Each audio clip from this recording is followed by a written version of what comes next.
Hello and welcome back to Let's Play Baldur's Gate 3 with me, Break It Down. Before we continue exploring the crèche, I want to swap some equipment around to turn Shadowheart into a tank. So she'll get my paladin's currently equipped armor, the Luminous Armor. When the wearer deals radiant damage, they cause a radiant shockwave. It'll also increase her armor class by 2, and 19 armor class is nothing to shake a stick at. She'll also get the Holy Lance Helm, because it pairs really well with a high armor class.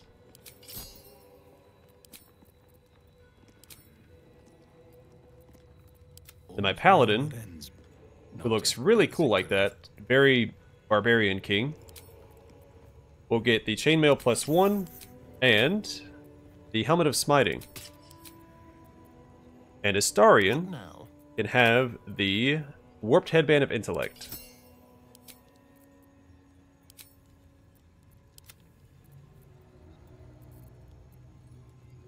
I could give Shadowheart the Gloves of Dexterity as well. It'd give her +1 to armor class. But I think Helm's Protection is too good to give up. The trade-off wouldn't be worth it. If this flail was a finesse weapon, that may be worth it. But it's not, so I'm not going to worry about it.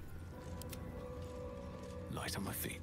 I also considered giving Shadowheart the Daredevil gloves we saw at the Merchant.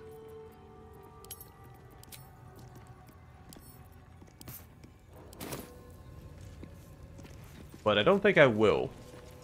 I'm still going to go buy them.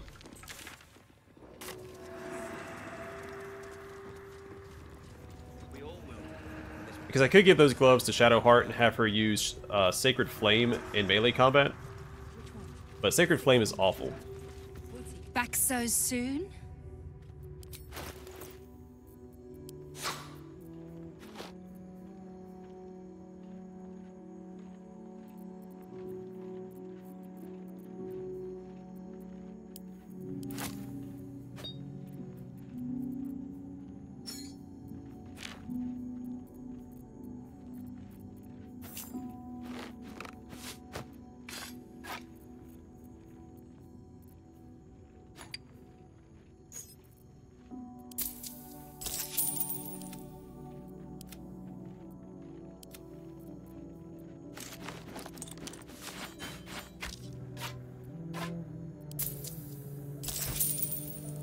Watch your step. Eager for battle. Shouldn't have wished to live in more interesting times.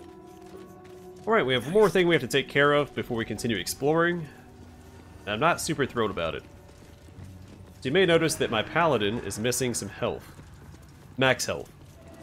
And that's because his Constitution has been reduced.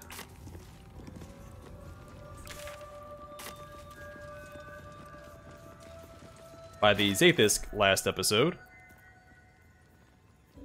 Weakened Constitution. Your Constitution has been reduced by 2 by the Zaithisk. If the Inky device failed to harm your illithid parasite, perhaps consuming more would mend your broken mind. So I'm not excited about this, but I think we need to be in tip-top shape in order to succeed in our quest. So I will consume a Mind Flayer Parasite Specimen.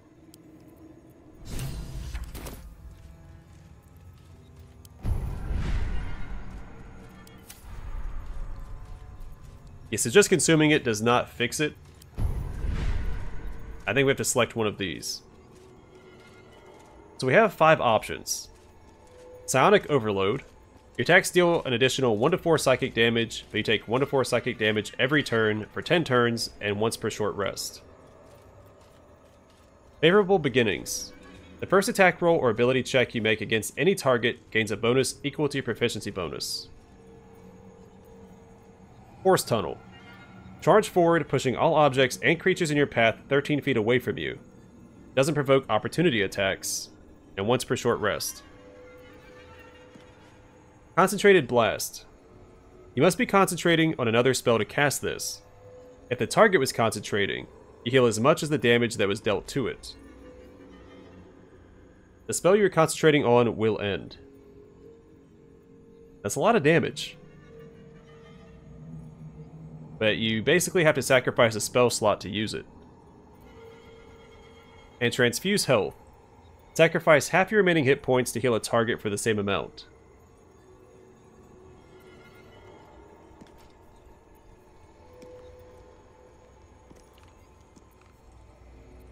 I think Favorable Beginnings is the best option. It doesn't have a downside.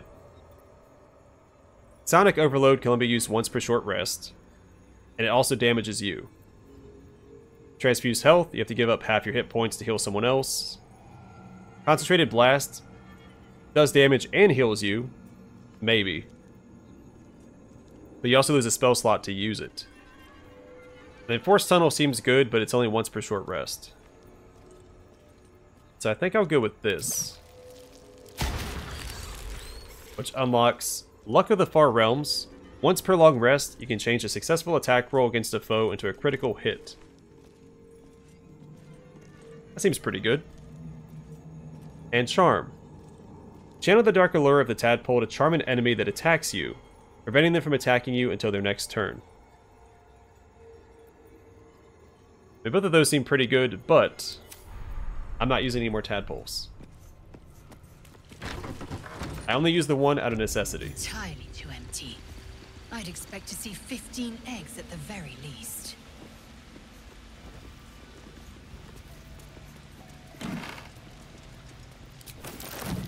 Trap. Just as I expected.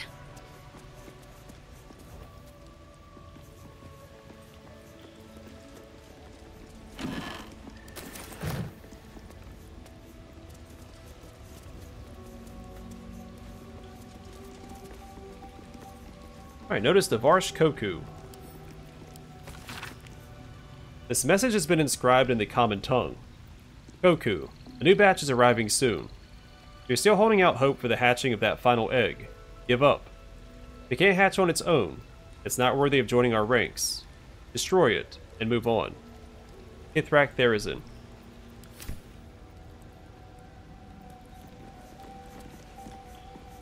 Oh, that's acid. Traps. Is Sticker permitted to view the birthing pools now? These are strange times. Step carefully while here. Our hatchery is protected by lethal safeguards. I do not wish to pick your remains from them.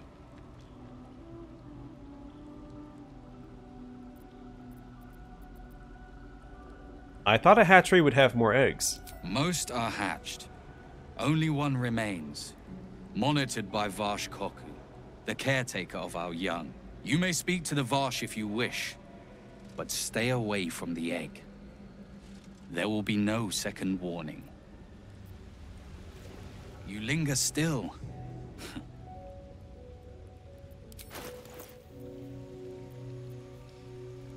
Well, that's convenient. Let's grab that real quick, and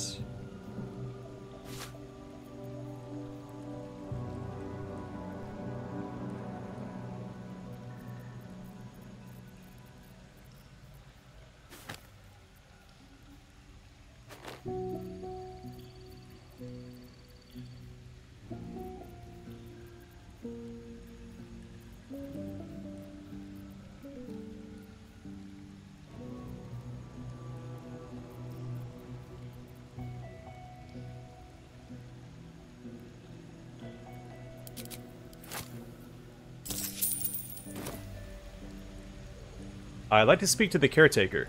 You will find Varsh Koku watching over his clutch of one. Follow the rocks through the acid, but do not approach the egg. You linger still.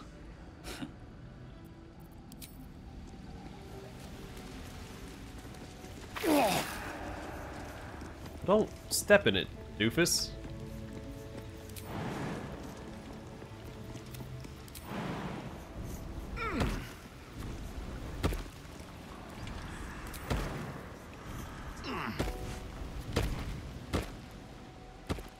There's Varsh Koku. Body standing over there. Looks like some loot. That must be the egg. And a ton of acid and some loot right there.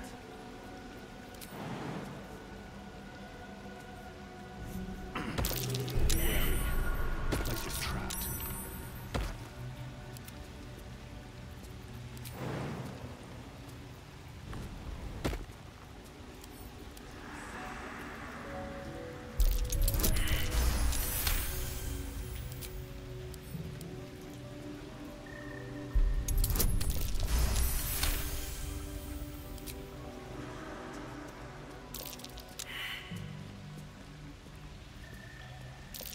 traps. How considerate.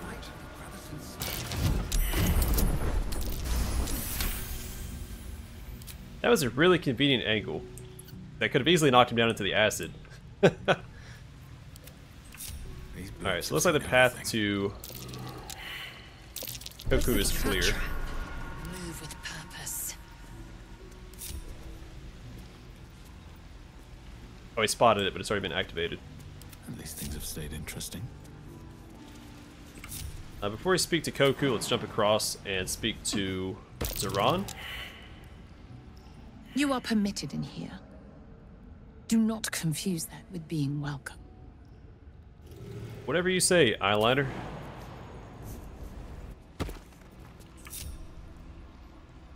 That's a quick save, and speak to Koku. You can tell Kithrak Therazin that my position has not changed.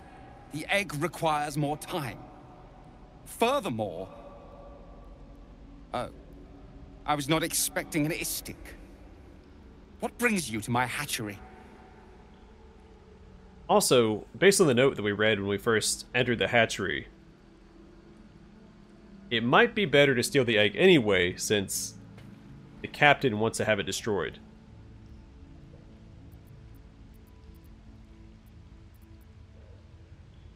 Are you waiting for one last egg to hatch? Failure at the first hurdle of existence. Most caretakers would crush it and be done. Most caretakers would not give the child its fair chance. But I shall. There could be greatness in that shell.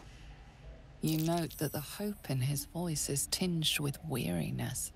It's the voice of a man who's fought the inevitable for a long time.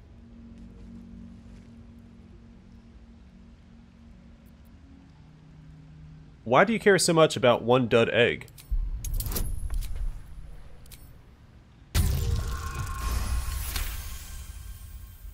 Not all that arrive late are weak. I created this entire hatchery, despite being the last of my clutch to hatch. They almost drowned me in the hatching pool, if it wasn't for the Varsh of my clutch.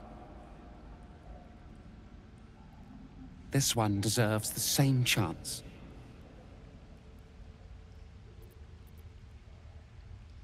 What will happen to this egg if it doesn't hatch? Kithrak Therazin will give orders to destroy it. She will say it's a weakling. I'll give it a while longer.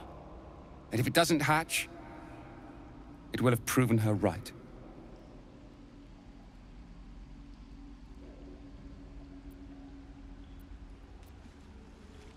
So I guess we could still sell it to Lady Esther.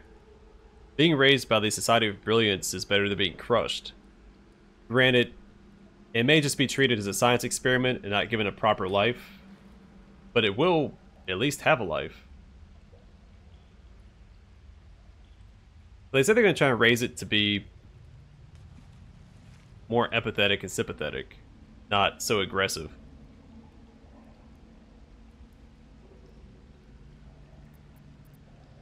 Why risk its life at all? Give it to me. I'll take care of it. Ooh, 18.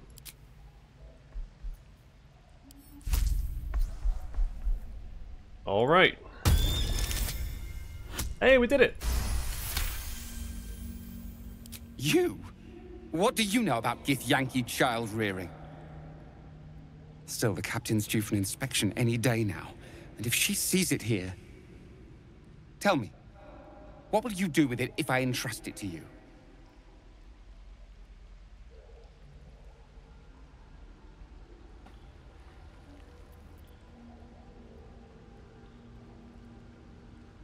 Well...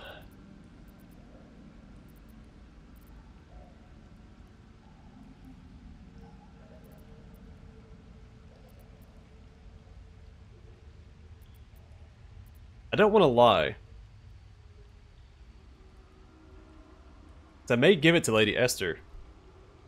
I do think that the Society of Brilliance would be a safer option than traveling with me. I'm on a very dangerous journey. I don't know what the actual definition of crèche is. If it means home, then I wouldn't be lying if I gave it to the Society of Brilliance. We go with option 3. I'll find another crèche. One that's more forgiving. Do you think the Sword Coast is littered with creches? That you found this one was unlikely enough. But you've a spirit about you that's quite inspiring. Perhaps even equal to the challenge. I can no longer ignore that Kithrak Therizin's patience has its limits. Very well. Here. Take these. They will aid your approach to the egg. Please come out. Barish Koku's boots. Grants Caretaker's care. Acidic surfaces don't affect you, and you're resistant to acid damage. Though the leather is slick with acid, the corrosive liquid doesn't seem to damage the boots, nor does it penetrate. Let's get going. Very well.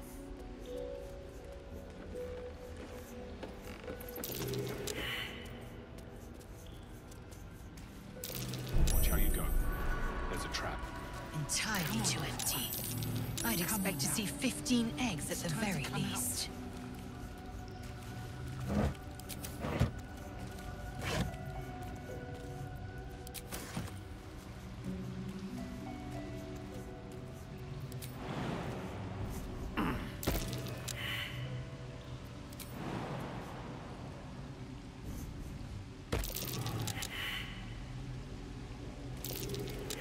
Large green egg with an uneven shell. You can see a vague outline of something within it. Reach out and touch the egg. The egg is warm to the touch, the rough shell like slate beneath your fingers. Whatever is within is stirring ever so slightly.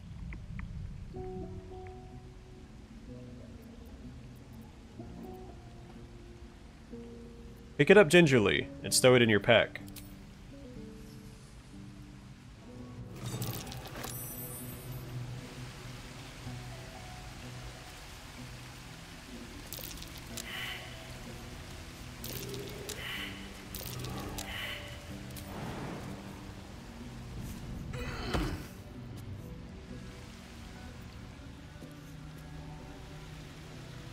I do believe that's all that there is to see here. You've got the egg, haven't you? Be on your way then. Before I change my mind.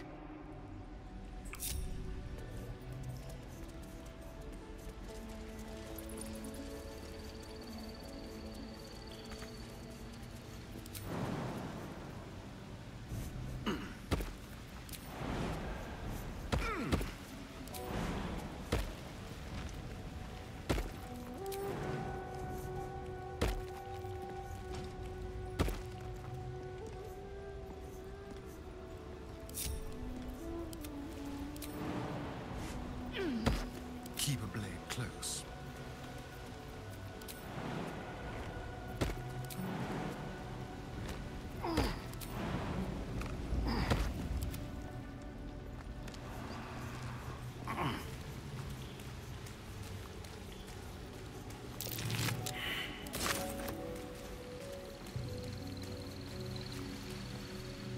Can't slow down.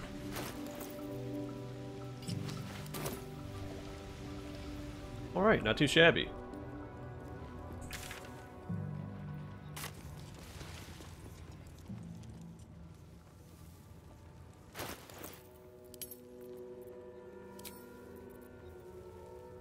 Oh wow, it weighs 40. Large egg with a soft, almost see-through shell, protected with iron bands. A Githyanki child stirs within. I also have Lae'zel.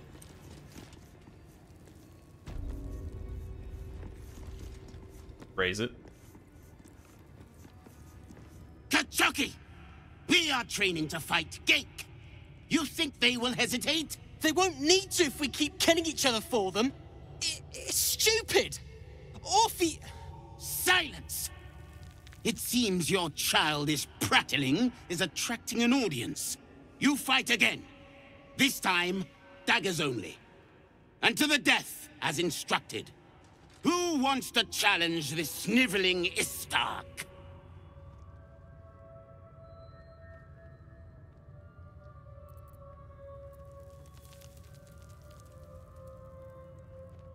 Leave the boy alone. You made your point.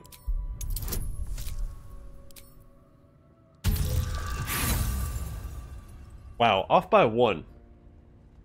And yet here you are, pathetically pleading for the same useless mercy. This is how we deal with a weakened enemy. Well, shoot. Ah, a true warrior's kill. Quick, bloody, and a scream to curdle the stomach juices of Vlaakith herself. Move him out of the way. We've wasted enough time already.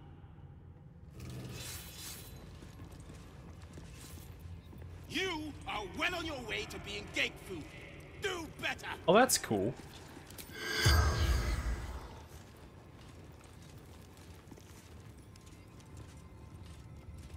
Strike hard! I will speak with him in a moment. He's not going anywhere. No hesitation!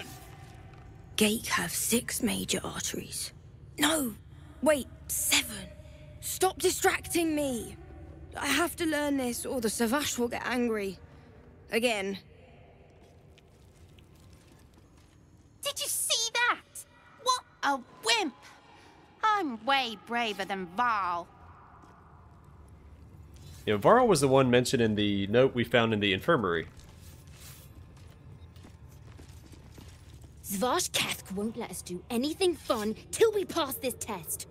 I just want to learn how to crush someone's brain with my mind. Splat! Did you see that? The look on Varl's face when the blade went in. Savage Kethk is a wonderful teacher. He'd happily help you improve your technique, Istik. My technique's pretty good. Outsiders aren't supposed to see us training. You should leave. I love fighting with daggers. It's so personal. You're close enough to see the light go out behind their eyes. What do I do? I failed the Savage. I failed Vlaakith herself. I'm going to double my training. No, triple. I won't waste this chance. Did you enjoy our little demonstration? A mere taste of the power Vlaakith commands. I'm curious. Why make them fight to the death? Our wars are waged against Gake, not bandits and petty thieves. The slightest mistake, the smallest hesitation, and you die. The warrior next to you dies, 100 more behind them. So we ensure that in our ranks, there are no mistakes. I wouldn't expect an Istik to understand. On this plane, inadequacy is expected. I must attend to my students. Be on your way.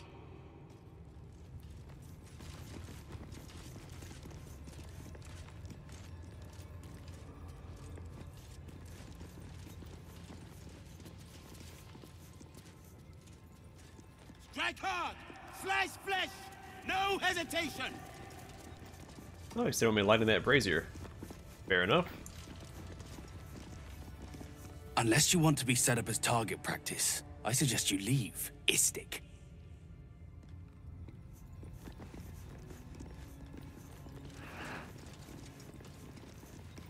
We trained on effigies just like this in Crèche. The reward for destroying one, crafting a replacement. We trained on effigies just like this in Crèche. The reward for destroying one, crafting a replacement.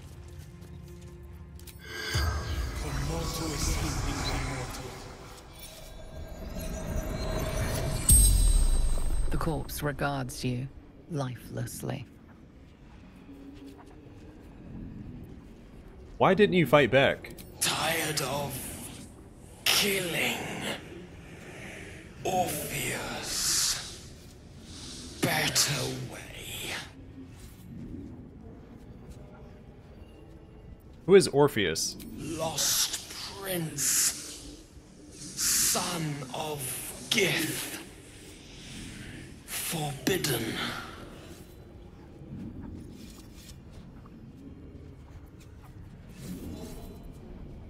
What do you think of your teacher? Weak-minded. Sycophantic. Cruel. Everything I tried not to be. Who are you? Hatchling believer in the true prince. Who is the true prince? Orpheus. The spell's power wanes. You can ask no more questions.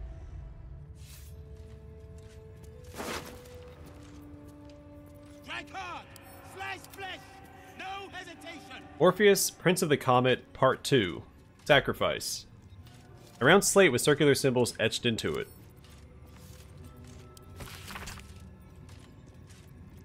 The stone disc has Githyanki runes carved into it. Below them is drawn a translation into the common tongue. The Prince of the Comet, Orpheus himself, led his honor guard into battle. The red dragons bellowed with righteous anger. The heavens erupted. The glorious prince cried to all who could hear him, Praise be to my mother Gith, the queen of the one sky, sacrificed to the hells by the renegade Vlaakith. But the true heir, the Prince of the Comet, could not overcome Vlaakith's knights, and their ill-gotten worms. Mighty Voss, Jay still Kithrak, but the astral sky aflame. When the ash had cleared, beloved Orpheus was gone. Mercy is death, death is mercy. This is Vlaakith's will. Are these Githyanki markings? Lae'zel might know. I'll speak to Lae'zel in a moment. Notes on Mind Flayer anatomy. Insights gleaned from research. Mind Flayers must consume the brains of humanoids in order to stay alive. It is said that the act of devouring a humanoid brain results in a state of euphoria and contributes to the thin glaze of mucus that coats a Mind Flayer's skin. Some researchers go so far as to claim that it is possible to deduce how recently another Mind Flayer fed, and indeed the health of its victim, from the viscosity of that mucus. Little is known about what a Mind Flayer's brain contains. Some have argued that their skulls are filled with eggs. They'll later become the tadpoles with which they enthrall their victims. Others propose that the brain is in fact a cluster of pure cerebral nerves.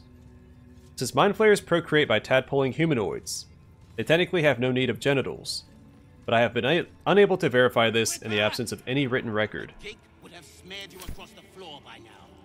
Count of stealing? Yeah. Alright, let's speak to Lae'zel about the Orpheus story. Danger! No good will come of devouring a gate worm, no matter what you might think. Oh, I agree.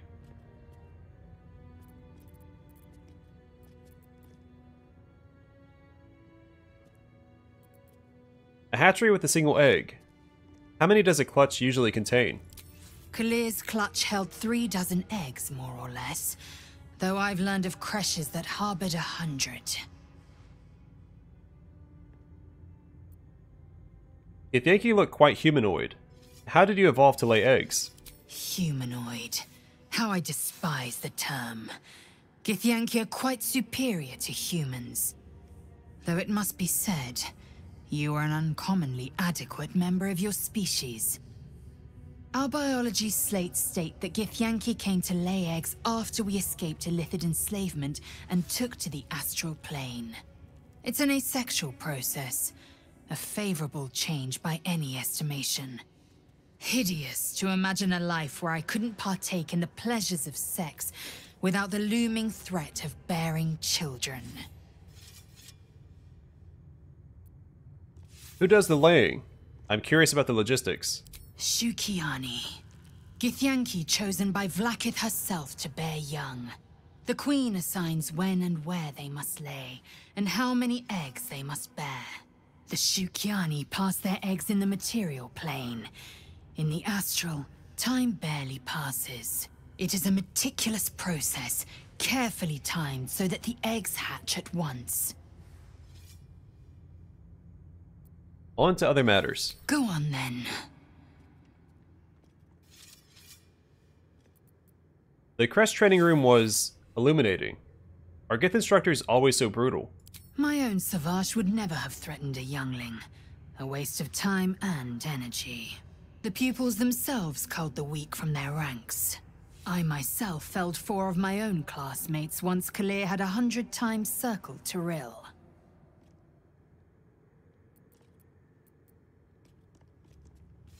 For what reason? Rage? Entertainment? Survival. My people have no use for cowards. Every trainee that I slayed was either too weak to withstand the lessons, or was cocky enough to pick a fight they could never win. They underestimated me, so they paid the price. The Githyanki are only as powerful as their weakest warrior. Jaquith de Venzir, the termination of the frail, strengthens us.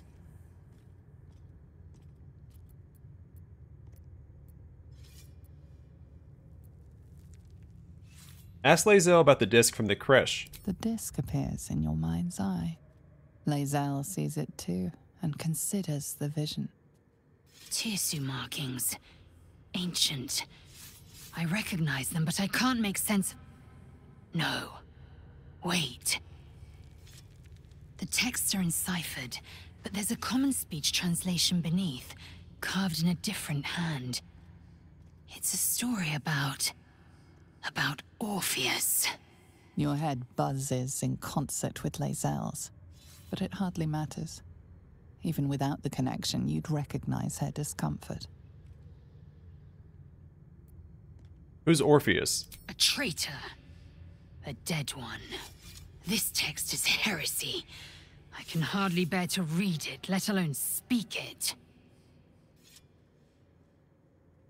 You'll bear it just fine. Tell me what it says. Very well. I will read it to you. The Prince of the Comet, Part 2.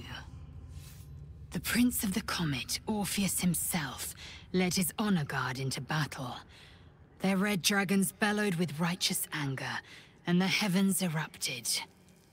The glorious prince cried to all who could hear him, "Praise be to my mother Gith, the queen of the one sky, sacrificed to the hells by the renegade Vlaakith." But the true heir, the Prince of the Comet, could not overcome Vlaakith's knights and their ill-gotten worms. Mighty Voss, Gestil Kithrak, lit the astral sky aflame. When the ash had cleared, beloved Orpheus was gone. True heir, glorious prince, there's no greater crime than to exalt the pretender called Orpheus. Disregard this drivel. Gith declared that Vlaakith should be queen. Orpheus would have ceded control to the Geich.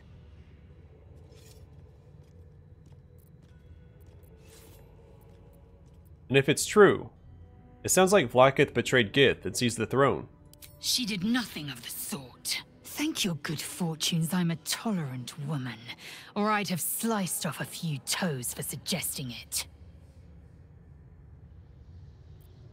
Have you thought about making use of the tadpole's power? Mark my words, this power would be no blessing, but a curse. You might as well ask me to gouge out my eyes for the promise of sight, or slice off my tongue for the promise of taste. Consume all the gate tadpoles you wish. I'm not so craven. No, I'm not going to take any more. I took the one out of necessity. No more, unless I need to take more out of necessity. Gladly.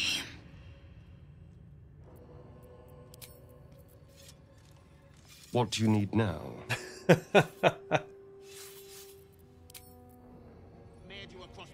It was bad enough having just one of those tadpoles forced upon us. I can scarcely believe you actually inflicted another on yourself. Again, it was necessary, I think. These illithid powers we're developing, what do you make of them? On one hand, they seem useful. But on the other hand, or perhaps tentacle before long, we know where they're coming from, and what lies at the end of that path. I never expected ceramorphosis to be tempting. I think we should resist these powers. There's simply too many unknowns for us to risk it.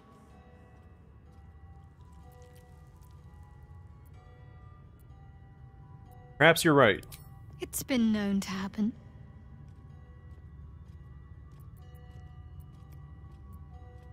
I want to talk about all that's happened to us. Fine. What's on your mind? How am I holding up in your estimations? Quite splendidly, to give credit where it's due. You and I have shared some good times together, and it seems we have plenty in common.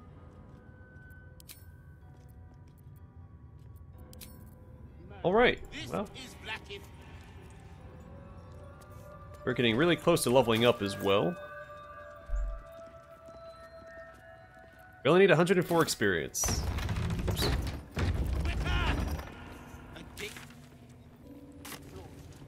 Well, let's return to the captain's quarters, because the Inquisitor went this way. And Lae'zel's quest wants us to speak to the Inquisitor, so we'll do that next. We can also speak to the captain again about the artifact. But that was a dead end last time. It was either give her the artifact or leave, or lie about it.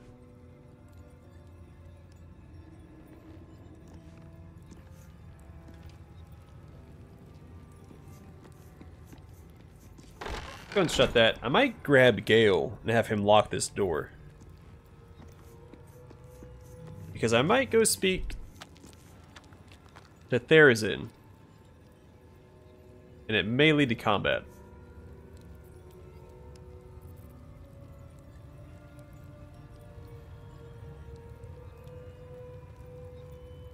We could do with another rest as well.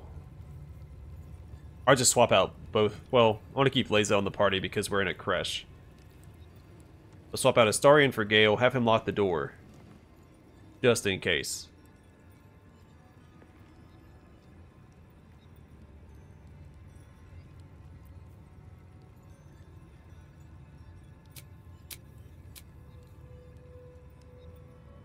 I can't go to camp while I'm in here. I assume because the map is red. Yeah, we can do it here. Okay, let's do that.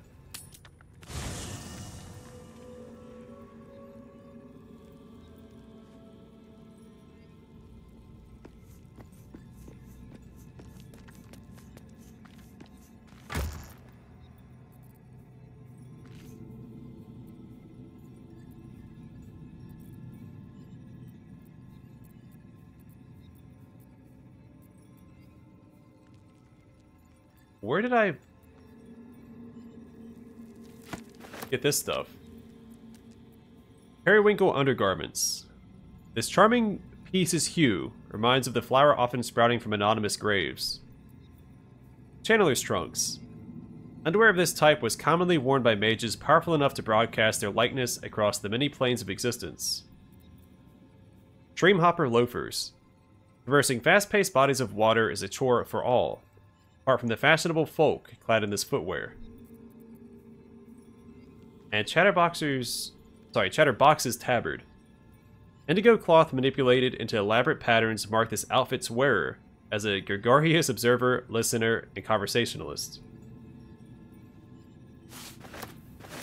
Well, let's see what they look like. They have a few clothes on hand that I want to try out.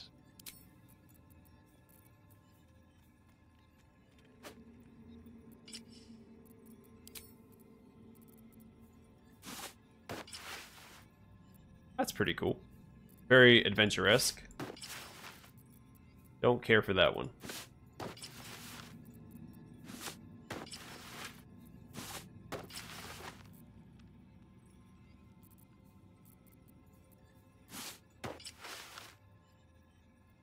Alright. Don't think I'll be wearing that.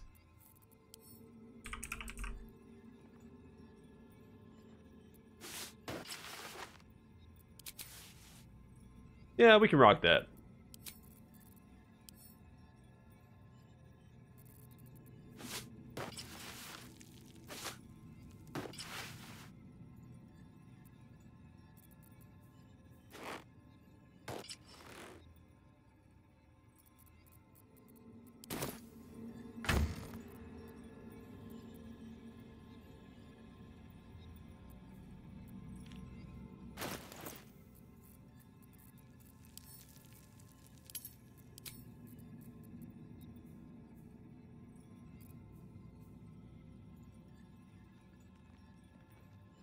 I might prefer this, actually. Hold on. Yeah, we'll go with the boxer briefs. So that's the wrong. Right. Where did it go?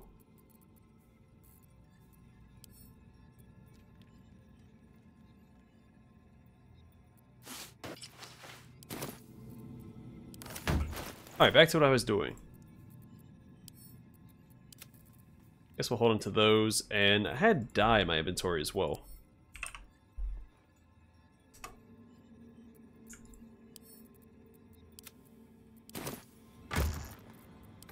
Cool. Alright, back to what I was doing. I'm gonna start on the bench briefly. You're staring at me again. What do you want? Oh, darling, I'm hurt. I thought we had something special. I guess I'll spend my evenings lounging here while you do all the hard work. It sounds awful.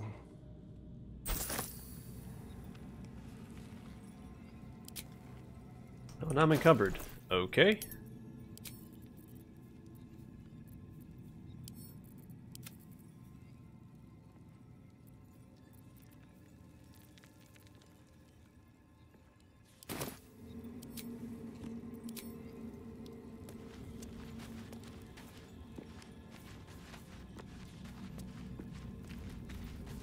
Come on then, don't leave me in suspense. How are you feeling? No errant tentacles? No sudden cravings for a more cerebral diet?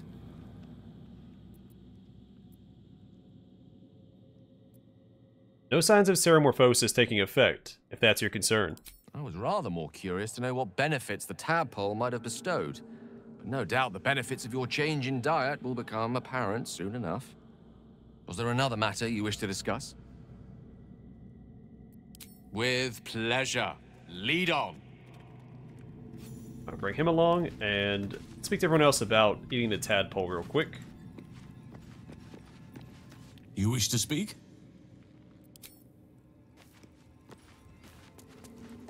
Gone gods. Watching you consume that tadpole was more disgusting than the tadpole itself. Though, I suppose that's not what you wanted to talk about. What do you think of the illithid potential the Dream Visitor spoke of? I think that unknowable powers come with unknowable consequences. I can't say I'm not curious. But once you take an illithid by the talon, there's no telling how deep into the abyss it might drag you.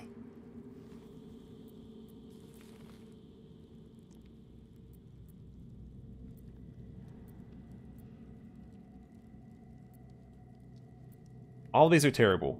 Let's move on to other matters. All right. Anything more we should discuss?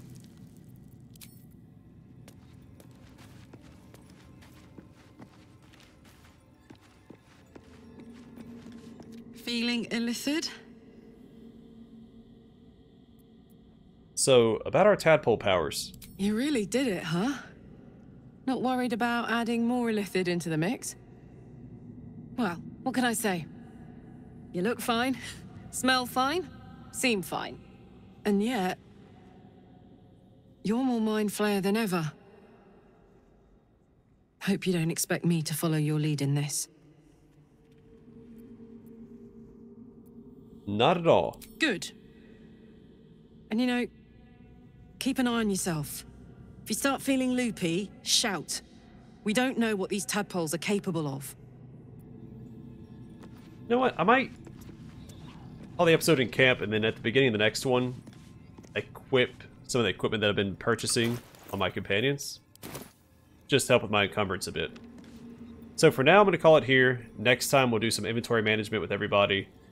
Go back. We may speak to the captain, or I might just pursue the Inquisitor. I might have to do both, because the captain took that gem out of that lock, I guess, or control panel. So we may end up having to fight the captain anyway. So we'll have Gale lock that door just in case. But for now, thanks for watching. Hope to see you guys in the next one.